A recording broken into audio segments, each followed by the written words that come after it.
Hi, I'm Tom Shurbridge. Welcome to So You Want to Be a Screenwriter.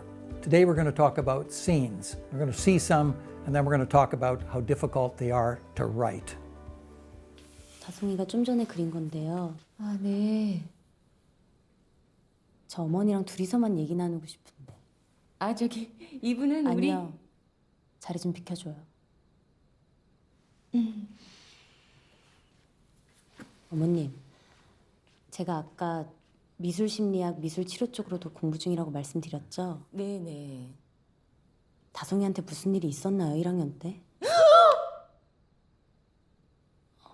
솔직히 말씀을 드리면 제가 다송이를 맡을 수 있을지 없을지 판단을 하려면 그 부분을 꼭 짚고 넘어가야 될 것 같아요. Mr. Gittes. Yes. Do you know me? Well, I think I would have remembered. Have we ever met? Well, no. Never?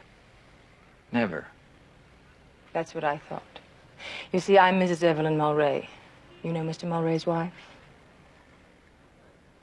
Not, that Mulray. Yes, Mr. Gittes, that Mulray. And since you agree with me that we've never met before, you must also agree with me that I've never hired you to do anything, certainly not spy on my husband.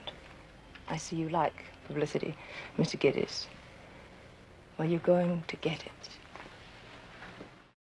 Scenes are the building blocks of screenplays. There's 90 to 110 of them in a regular screenplay, depending upon its style.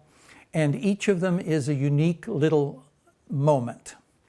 And you can picture them sort of as beads on a string that hold the narrative together, or that are held together with the narrative, whichever you like.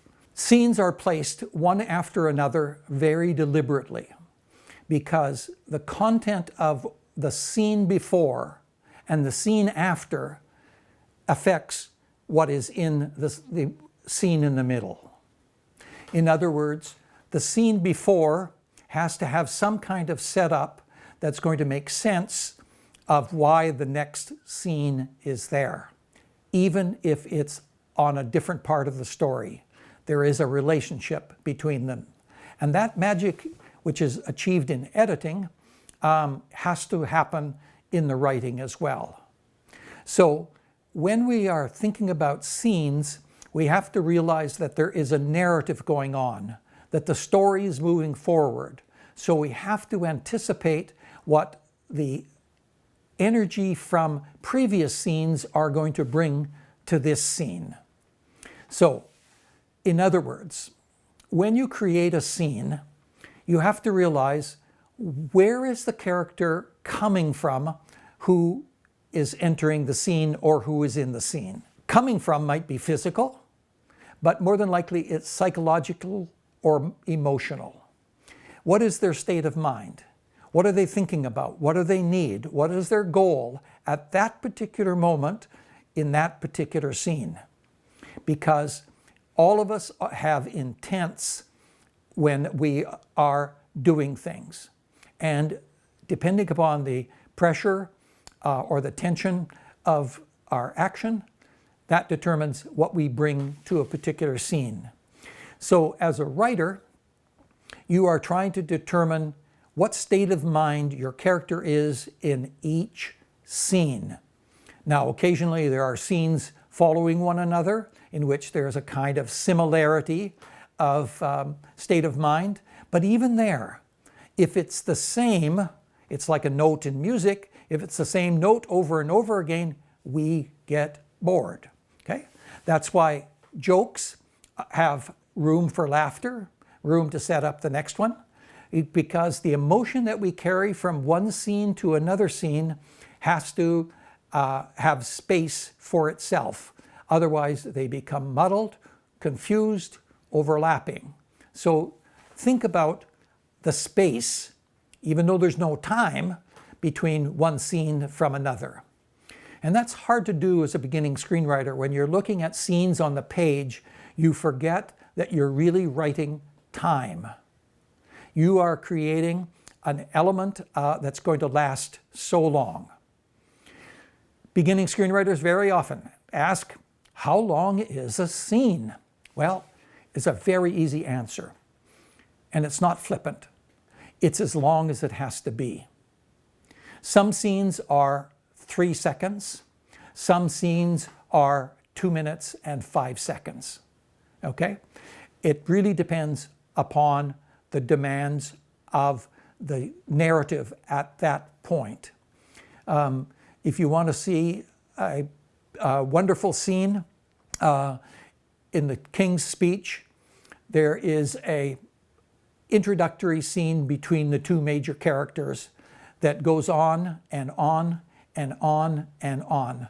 And yet you are never bored for one moment because of the swirls of emotion, the game playing between the two, the ups and downs of their characters, and the brilliant, brilliant writing. Other scenes are just a character comes, looks, finds that it's not there, and leaves the scene 3 minutes or 3 seconds. So that's the rule. It has to be long enough, but it can't be too long. Part of the shaping of a scene is, again, goes back to an old axiom, and that is a scene begins as late as possible and ends as early as possible.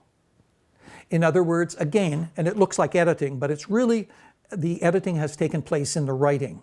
And that is, when we have a character in a situation, say in a kitchen, how long do we have to have them doing kitchen stuff? Okay? Well, it can't be very long because cutting onions is pretty boring stuff.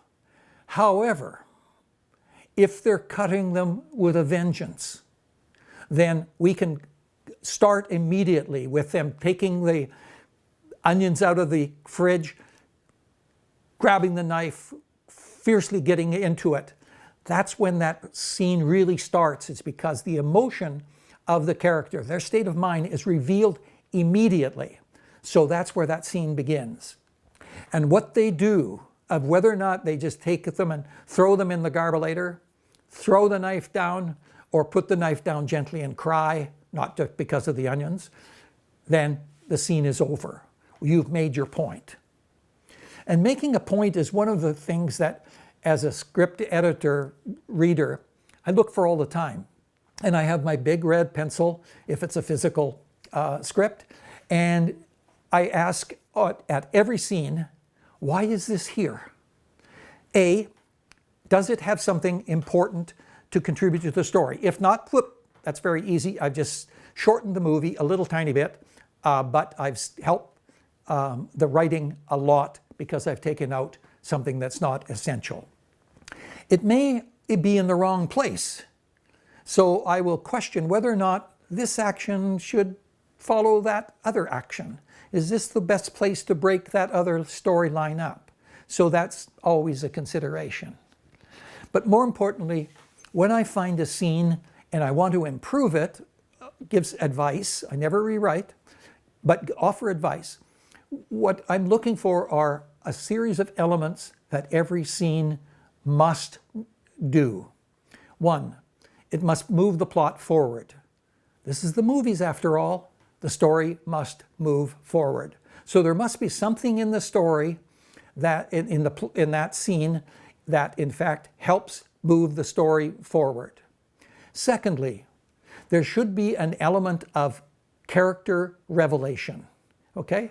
Because going back to an onion example, characters are onions that we are stripping the layers away throughout. And so each time we see them in a new circumstance, we should learn a little bit more about them. It's like dating, right? The reason we go to various places with our date is that we see a different element of them. And that is how we get to know them. The third thing that scenes should do is to raise the tension or lower the tension. Bad scenes have none of those three. Good scenes have all three of them. So move the story forward, reveal the character, raise or lower the tension. That's what every scene should do. Check and make sure it's in the right place in the beads. Is this the best place for this story to introduce this particular element? To help do that, many professional screenwriters go back to an old physical, hands-on kind of approach. They take 3x5 cardboard cards, like old recipe cards, and they write on them the character, the place, and the action in shorthand. Very often they use colors for the different characters, and in some cases they have a different signification for which plot it is. So they can physically put those up on a wall, and they can look and see, oh, my character doesn't appear for a very long time. Therefore, I need to move that action forward. This plot disappears for a long time because I don't see it in the first 15 cards. Therefore, I have to find a place for it. Cards are easily shuffled around, and they're visual. And this is a visual story. So it's kind of a storyboard that you are literally creating. Even though you aren't an artist, you are visualizing what's on each of those cards, and you're trying to find the proper place for it. And that's going to determine the revelation of information, revelation of character, also moving forward for the plot, and basically whether or not the tension's rising or falling, and also where does that break up the previous scene in terms of pacing, okay? That after a violent or action-filled scene, you have to go to quiet. You have to give your audience a little space to breathe and to take in what they've learned. Just as in comedy, they have to gather their breath before you hit them with another joke, okay? So all of those things are possible if you use cards. And it sounds old-fashioned, but I can assure you it's an excellent way to keep track of things. Because on your computer, the scenes that you have written that are 15 back are way back in the back. And you may not recall exactly what they look like. However, if it's physical in front of you, your eyes just have to go to the left or to the right, and you can identify and reimagine that scene. So, shaping and writing scenes, very difficult. It's really where you earn your money as a screenwriter and prove your worth as a screenwriter, because it's so much the building block, the basic DNA of the screenplay. So you got to learn to write them, and one of the ways you do that is by reading scripts. And we'll talk in another episode about reading scripts and watching films and learn how to be a screenwriter. But remember, scenes are everything.